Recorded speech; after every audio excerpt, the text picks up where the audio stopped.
Train छूट जाएगी, जल्दी चलो। कहते हुए नमित ने मुक्ता का टिकट उसे देते हुए कार की चाबी ली। नमित जानता था कि मायके जाना है तो मुक्ता का मन वैसे भी उड़ रहा होगा। जब भी मायके जाने की बात करती, नमित उसे टाल देता और मुक्ता फिर बातों बातों में शिकवा करती रहती। देखो, इस बार मैं 1-2 महीना रहने वाली हूँ। हमारी कॉलेज की सब फ्रेंड्स ने भी मिलकर कुछ प्रोग्राम रखा है। तुम्हें तो मेरे बगैर बिल्कुल चलता नहीं, लेकिन अब बहुत हो गया। थोड़ा खुद भी मैनेज कर लिया करो। और नमित उसे प्यार से देखते हुए मंद मंद मुस्कुरा लिया। दोनों स्टेशन पहुँचे और ट्रेन में बैठकर थोड़ी देर बातें की। उतने में ट्रेन चली और नमित ने प्लेटफॉर्म पर उससे हाथ हिलाते हुए स्विच ऑफ किया। वापस घर पर आकर रूटीन काम के साथ ऑफिस जाने की तैयारी करने लगा। मुक्ता का पहुंचने का फोन भी आ गया। अपने आप को ऑफिस के काम में व्यस्त रखते हुए नमित मन ही मन मुक्ता को याद करता रहता। सुबह की चाय जैसे तैसे बनाकर पास के रेस्टोरेंट से नाश्ता मंगवा लिया। मुक्ता ने अपने सगा संबंधियों के यहाँ जाकर पापा मम्मी के साथ खुशियों के पल बिताए। भैया भाभी और उनके बच्चों के साथ वेकेशन में घूमते रहे। नमित ने ठान ली थी कि वो उसे फ़ोन करके बिल्कुल भी डिस्टर्ब नहीं करेगा। 2 वीक तक सिर्फ गुड मॉर्निंग गुड नाइट के मैसेज व्हाट्सएप करता रहा। मुक्ता ने घर के और सहेलियों के साथ की पार्टी के फोटो भी भेजे।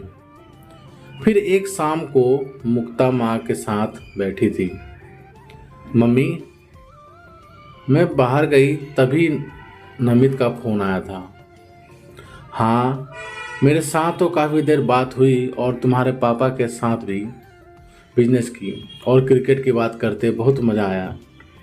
ओह, मेरा मोबाइल तो ठीक चल रहा है, शायद किया होगा, लेकिन मैं भी सहेलियों से और ये जो समर वर्कशॉप ज्वाइन किया है उसकी बातें चलती रहीं। तो बिजी आ रहा होगा। तू इतने दिनों बाद रहने आई है तो सुकून से रह। तुम्हारे बम्बई के तेज भागती ज़िंदगी में ऐसी शांति कहाँ। फिर मम्मी मुक्ता के चेहरे के बदलते भाव देखकर, क्यों, अब घर की याद आ रही है? अरे नहीं मम्मी, ऐसे ही। व्यग्र होकर नमित को फ़ोन लगाया। काफ़ी देर बाद उसने फ़ोन उठाया।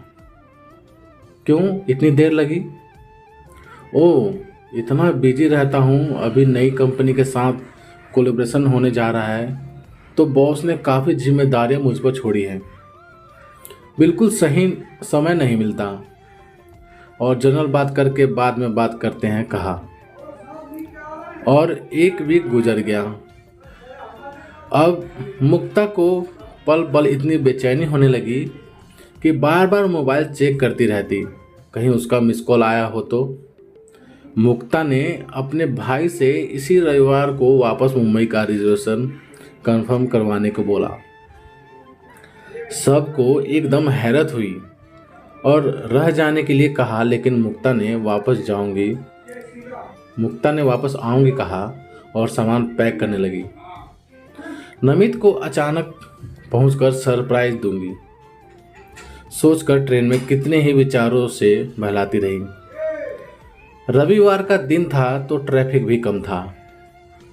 जल्दी से टैक्सी में घर पहुंची। डोरबेल बजाई तो तुरंत दरवाज़ा खुला और सामने एक लड़का खड़ा था। आइए आइए मेम साहब, और जल्दी से हाथ से सामान ले लिया।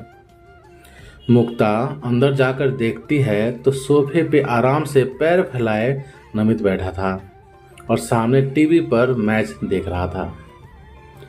एक हाथ में नाश्ते की डिश और दूसरे हाथ में बियर का गिलास।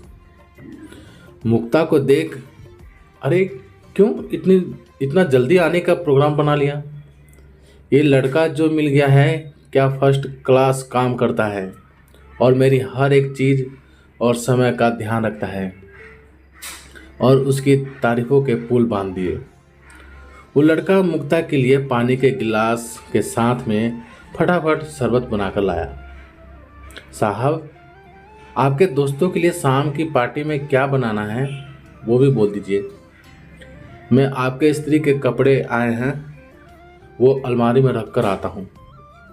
अरे छोटू, तू अपनी मर्जी में आए वो बना, और मुक्ता तुम थक गई होगी, जाकर आराम करो।